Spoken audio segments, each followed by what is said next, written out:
Welcome to Christian Minstrel Pioneers. I'm your host, Bill Bulbeck. This week we have a group who first sang together in 1939 while they were boys attending an Institute for the Blind in Alabama. 5 Blind Boys of Alabama on Christian Minstrel Pioneers. Oh, happy day, oh happy day, happy day, oh happy day. After singing for soldiers in World War II training camps in the South, this group eventually hit the gospel music circuit, performing in churches, auditoriums, and just about any other place where an audience might gather. They began recording in 1948 and released a large body of work over the years on a variety of labels. Like so many of their contemporaries, they received offers and opportunities to leave the gospel music they were performing and transition to more secular soul or R&B music, but they always declined. The group got involved in the 1960s civil rights movement, but although well known in gospel music circles and by musicians who knew of that world, they were still relatively unknown by the general music purchasing public, and times became lean through the 1970s.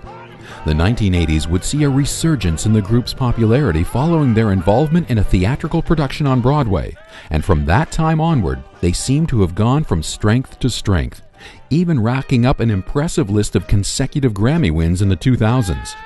From their modest beginnings in 1939 to their soul-stirring collaborations with the elite country musicians of the 21st century, the 5 Blind Boys of Alabama have remained true to their calling of drawing people to the gospel and leaving an indelible mark on their hearts and spirits.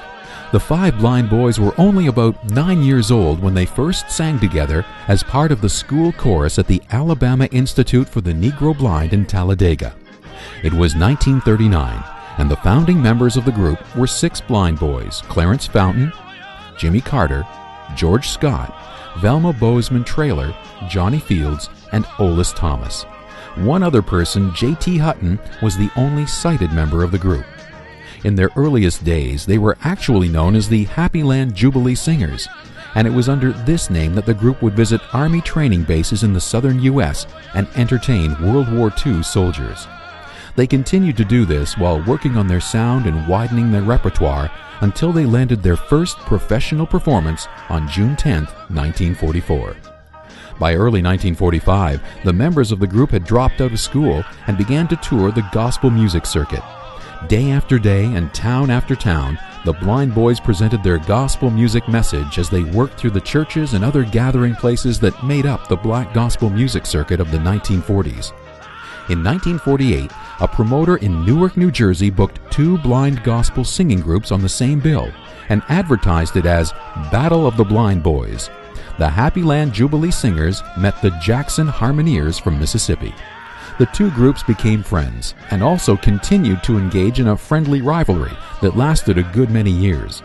It's also interesting to note that both acts changed their names not long after that show to the 5 Blind Boys of Alabama and the 5 Blind Boys of Mississippi.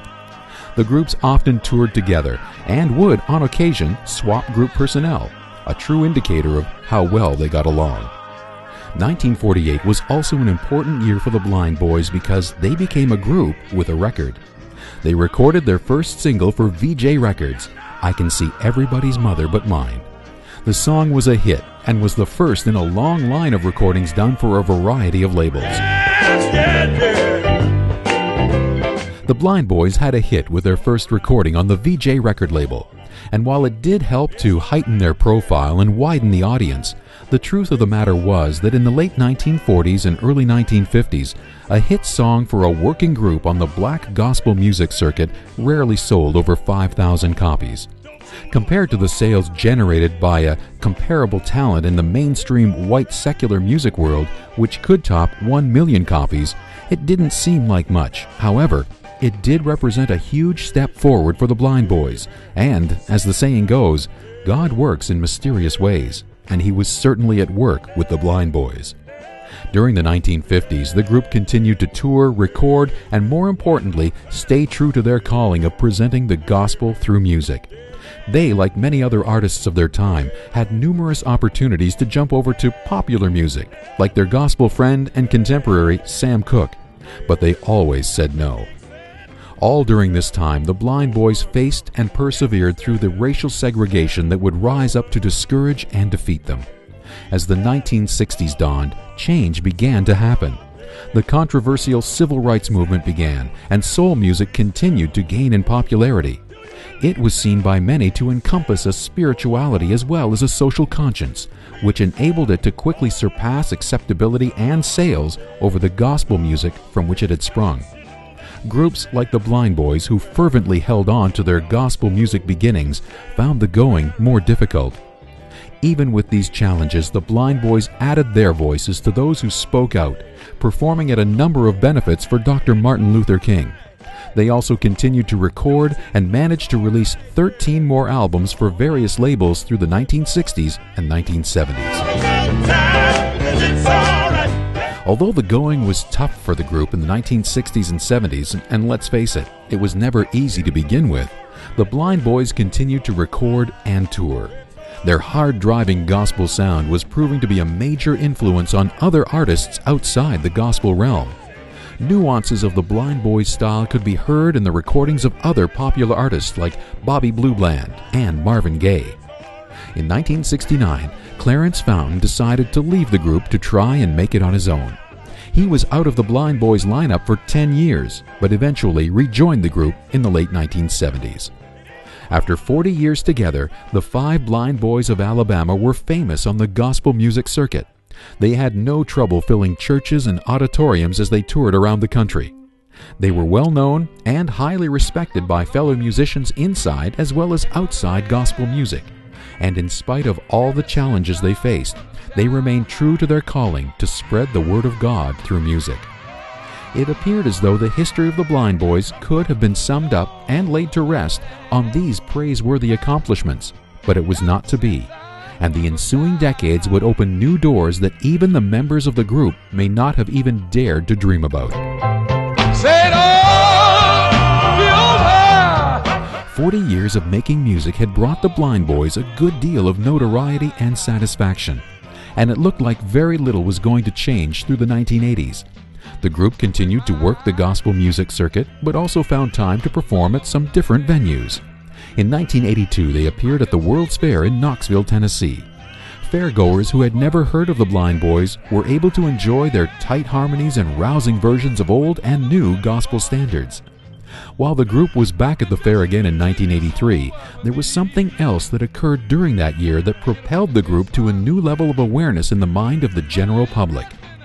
Experimental theater director Lee Brewer and music director Bob Telson had taken a classic Greek tragedy by Sophocles and revamped it. The story Oedipus at Colonus had become The Gospel at Colonus, and had a Pentecostal preacher and his church choir reenact the story with gospel music. The production featured, among others, Morgan Freeman and Carl Lumley, along with an interesting innovation where the 5 Blind Boys of Alabama collectively portrayed the part of Oedipus. Following its initial run off-Broadway in New York, the play garnered very good reviews, won an Obie Award, and nominations for the Pulitzer Prize and a Tony. The hit play became a PBS TV special in 1985 and did make it to Broadway for a brief stint in 1988. Suddenly, hundreds of thousands of people were hearing what those on the gospel music circuit had enjoyed for decades, the sound of the 5 Blind Boys of Alabama. The popularity of the production, along with its widespread exposure, brought an entirely new audience to the Blind Boys, and this greatly enhanced awareness was to soon catapult the group into avenues and opportunities they had never quite experienced before.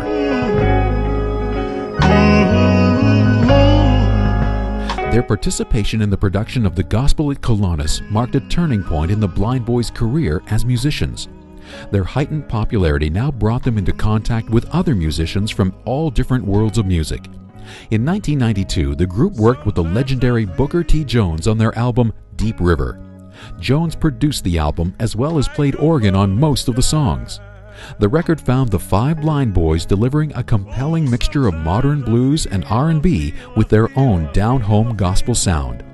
Songs like the classic Closer Walk with Thee were mixed with originals Don't Play with God and Look Where He Brought Me From by Clarence Fountain, as well as the Bob Dylan tune I Believe in You. The album was a success with the public as well as critics, who praised the gravelly sound of Fountain's lead vocals, the group's silky smooth harmonies, and the passion and fervor that the Blind Boys packed into each and every cut. The record also earned them a Grammy Award nomination. The Blind Boys continued to expand and experiment with musical styles, which was demonstrated on their 1995 live recording, I Brought Him With Me. It was performed and committed to tape at the House of Blues in Hollywood, California in January of 1995, and, like Deep River, earned the group another Grammy nomination.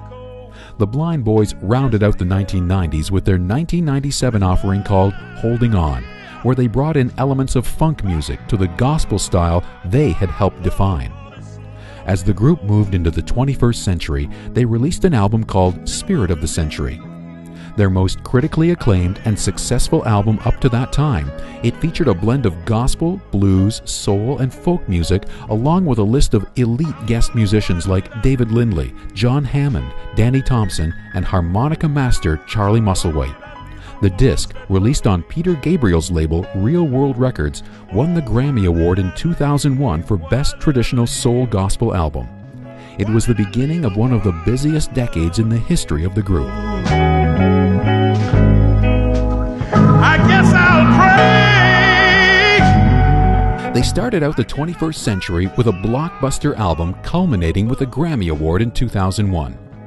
Never ones to slow down, the Blind Boys worked with Peter Gabriel on his 2002 album Up, and then opened for Gabriel on his worldwide tour.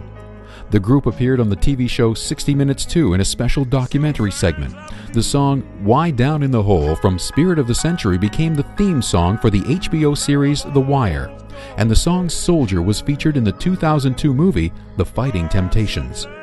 Their next album, 2002's Higher Ground, included songs by Prince, Stevie Wonder, Curtis Mayfield, and Ben Harper. The album won another Grammy Award for the group, and the song I Shall Not Walk Alone was featured in the first season of the TV show Lost.